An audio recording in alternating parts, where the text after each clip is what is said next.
بلکہ نبی کریم صلی اللہ علیہ وسلم کی بہت صلی ساری اللہ احادیث علیہ مبارکہ وسلم. کے اندر اس بات کی ہمیں اشارت ملتی ہے کہ روزے کی حالت میں اللہ تعالیٰ سے مانگنا چاہیے.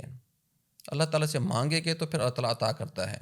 اور بعض اوقات اللہ تعالیٰ تو خود کہتا ہے کہ جس طرح آپ نے شروع میں آیت مبارکہ بھی تلاوت فرمائی کہ اجیب دعوت الداع اذا دعان، کہ جب مجھے پکارا جاتا ہے تو پھر میں جواب دیتا ہوں.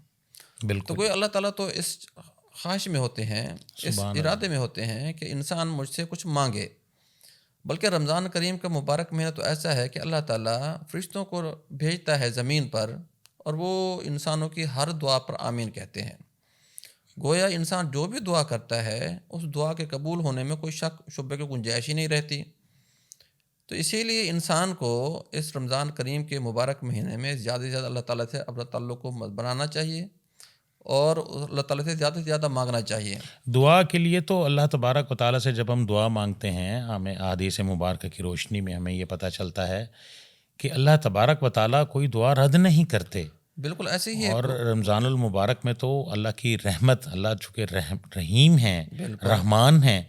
اور روایات میں تو یہاں تک آتا ہے کہ قیامت کے روز انسان کو جب ایک ریوارڈ ملے گا، ایک بہت بڑا انعام ملے گا، تو انسان پوچھے گا اے باری تعالیٰ یہ میرے کس عمل کی بنا پر مجھے یہ اتنا بڑا انعام مل رہا ہے. تو اللہ تعالیٰ فرمائیں گے کہ میرے بندے، دنیا میں جو تو نے دعائیں مانگی تھیں، جو دنیا کی کچھ دعائیں تیری قبول ہو گئیں وہ تجھے وہاں عطا ہو گیا.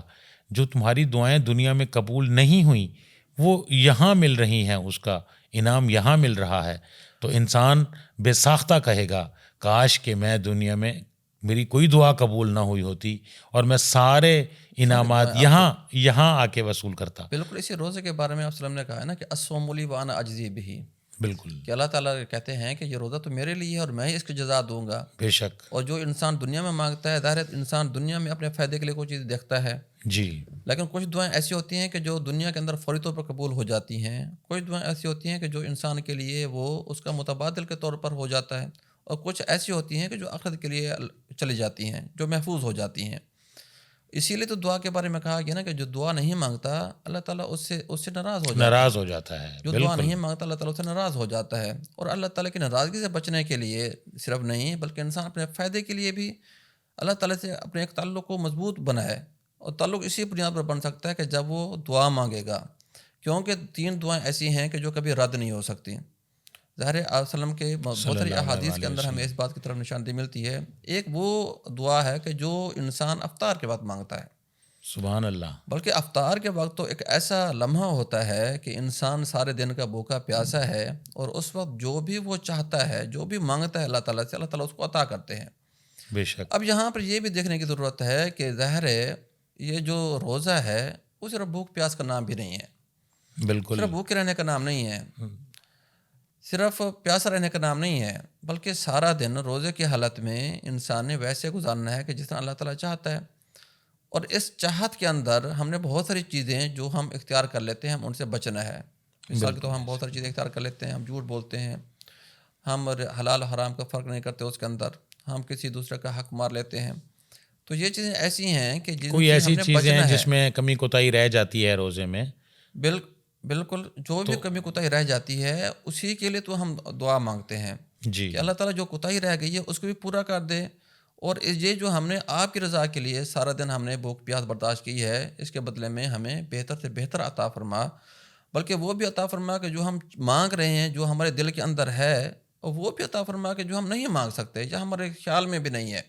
اسی لیے وہ چیزیں تو ہیں کہ جو ہماری محفوظ ہو جاتی ہیں پھر اپنے دوست احباب کے لیے، رشتہ داروں کے لیے، بالکل، اور امت مسلمہ کے لیے ہم دعا مانگتے ہیں. اور یہ رمضان کا بابرکت مہینہ جس میں جیسے آپ فرما رہے ہیں خاص طور پہ افطار کے ٹائم پہ ہم زیادہ سے زیادہ دعائیں مانگیں. اور اس میں غزہ کے لیے، فلسطین کے جو مسلمان ہیں، کشمیر کے مسلمان ہیں، افغانستان کے ہمارے جو ایسے بے گھر بھائی ہیں، تو سب کے لیے ہمیں دعا مانگنی چاہیے. بالکل دعا مانگنی چاہیے، اس میں تو کوئی شک نہیں ہے کہ ہمیں دعا نہیں مانگنی چاہیے. دعا تو ہمیں مانگنی چاہیے، لیکن ہمیں کچھ آداب سکھائے گئے ہیں دعا کے حوالے سے جی کہ دعا ان آداب کے ساتھ مانگنی چاہیے. ان میں جو سب سے پہلی چیز ہے جو قرآن کریم نے ہمیں جس کی طرف ہمیں توجہ دلائی ہے وہ ہے وَادْعُوهُ مُخْلِصِينَ لَهُ الدِّينَ، کہ انسان کے دل میں اخلاص ہونا چاہیے، خالص پن ہونا چاہیے، سبحان کوئی اللہ، بناوٹی چیزیں نہیں ہونی چاہیے، بالکل کہ آپ کا جو خالق کے ساتھ ایک تعلق بن رہا ہے اس تعلق کی جو بنیاد ہے وہ مضبوط ہونی چاہیے. یہ نہیں ہے کہ آپ بس دکھلاوے کے لیے آپ کچھ کام کر رہے ہیں کہ دنیا دیکھ کر اس کو اپریشیٹ کرے، اس کو بہتر کرے. اچھا ڈاکٹر صاحب، یہاں پہ ایک یہ ہے کہ دعا جب ہم مانگ رہے ہیں تو ہم توجہ کے ساتھ دعا مانگیں. توجہ کے ساتھ، اچھا، ہم دعا مانگ رہے ہوتے ہیں اور ہمارا خیال کچھ اور ہوتا ہے، یعنی اس کے بالکل جب اللہ کے ساتھ. اخلاص ہے اسی چیز کا جی نام کہ جی آپ اسی خالق کے ساتھ متوجہ ہوں، جی کہ جس کو ابراہیم علیہ السلام نے کہا کہ انی وجہت وجہی للذی فطر السماوات والارض حنیفا، کہ آپ کا جو توجہ ہے وہ 100% اس ذات کے ساتھ ہونی چاہیے. بالکل بعض اوقات ہم نے ہاتھ اٹھایا ہوتا ہے لیکن ہمیں پتہ نہیں ہوتا کہ ہم کسی اور خیالوں میں ہوتے ہیں. لیکن یہ جو دعا ہے یہ اصل میں اخلاص کا نام ہے، خالص پن کا نام ہے. دوسری چیز جو ہے جس کے ہمیں توجہ کی ضرورت ہے وہ یہ ہے کہ جو دعا ہے جس کو قرآن کریم نے کہا ہے کہ بدعوا خوفا وطمعا، کہ خوف اور امید کے ساتھ مانگنی چاہیے. اب سبحان دو اللہ، چیزیں ہیں، ایک ہے انسان خوف، جب خوف انسان کے اندر آ جاتا ہے تو انسان نا امید ہو جاتا ہے، غمگین ہو جاتا ہے. تو اللہ تعالیٰ نے کہا ہے کہ اللہ تعالیٰ نے تو انسان کو اس غم سے نکالنا چاہتا ہے. لا تقنطوا من رحمت لا اللہ. تقنطوا من رحمت اللہ، کہ اس کی رحمت سے مایوس نہیں ہونا چاہیے، امید رہنی چاہیے. بالکل اور خوف بھی اسی کا نام ہے. اصل میں خوف ایک تحریک کا نام ہے، جو انسان کے اندر ایک تحریک شروع ہو جاتی ہے کہ انسان اس غم سے نکلنے کی کوشش کرتا ہے، اس نا امیدی سے نکلنے کی کوشش کرتا ہے.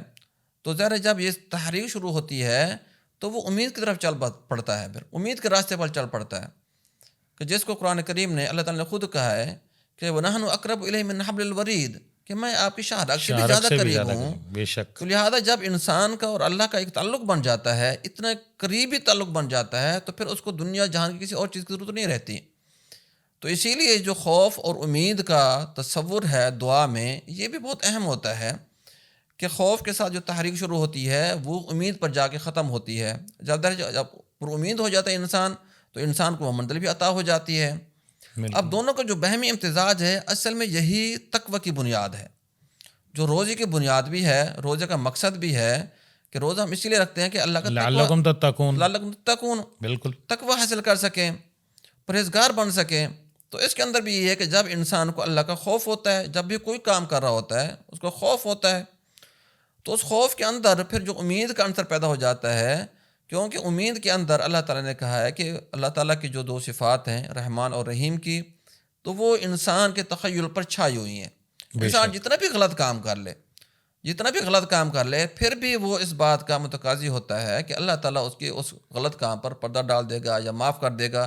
جو توبہ کا تصور ہے وہ بھی یہی ہے کہ جب بھی انسان کو احساس ہو جائے اس بات کا کہ اس سے کوئی غلط کام ہو گیا ہے تو وہ اللہ تعالیٰ سے وہ رجوع کرتا ہے، تو اللہ تعالیٰ اس کو اس چیز سے معاف کر دیتے ہیں، اس کی توبہ قبول ہو جاتی ہے، وہ پھر اچھے اعمال کی طرف آ جاتا ہے. تو لہٰذا یہ دعا ہے، دعا کا رمضان کے ساتھ ایک اور تعلق بھی اس بنیاد پر ہے کیونکہ یہ نیکیوں کا بہار ہے.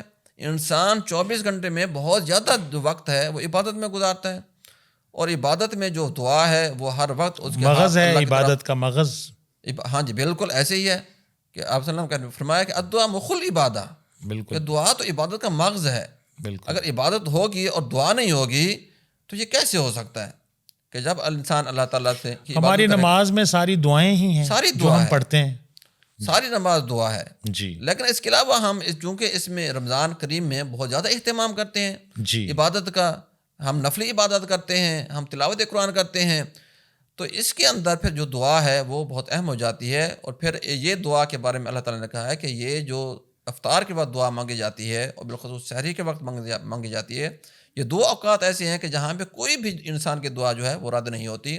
تو لہٰذا ہمیں بھی اس افطار کے وقت بالخصوص دعا مانگنی چاہیے، اپنے لیے مانگنی چاہیے، اپنے والدین کے لیے مانگنی چاہیے، اپنے بہن بھائیوں کے لیے مانگنی چاہیے، اپنے دوست احباب کے لیے مانگنی چاہیے. اور بالخصوص جو اس وقت دنیا کے حالات ہیں، بالخصوص جو مسلمان جو کمزوری اور ظلم کا شکار ہیں ان کے بارے میں دعا مانگنی چاہیے تاکہ اللہ تعالیٰ تمام انسانوں کے لیے کوئی عافیت کا سما پیدا کر دے، انسان کو اللہ تعالیٰ اس طرف رہنمائی کر دے، اور تمام جو انسان ہیں وہ اللہ تعالیٰ کی بندگی میں آ جائے. آمین آمین. جزاکم اللہ خیراً. بہت بہت شکریہ محترم جناب پروفیسر ڈاکٹر فیاض احمد فاروق صاحب. آپ تشریف لائے اور روزہ اور دعا کے موضوع پر آپ نے بہت عمدہ اور تفصیلی گفتگو فرمائی. آپ کی تشریف آوری کا بہت بہت شکریہ.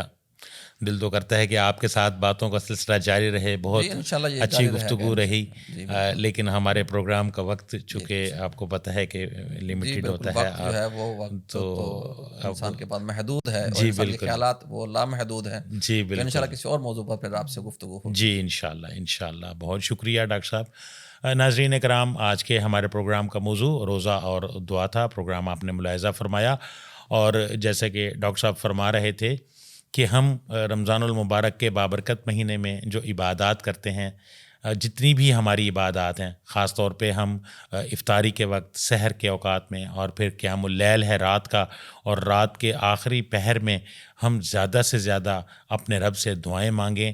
اور ظاہر ہے یہ دعا مانگنا, اللہ سے ہم مانگ رہے ہوتے ہیں تو اللہ اس بات پر بہت خوش ہوتے ہیں اور اللہ ہمیں عطا کرتے ہیں. اللہ تبارک و تعالیٰ سے دعا ہے, اللہ تبارک و تعالیٰ ہمیں عمل کرنے کی توفیق عطا فرمائے. انہی الفاظ کے ساتھ اپنے میزبان سید افتخار علی گیلانی کو اجازت دیجیے. اللہ حافظ.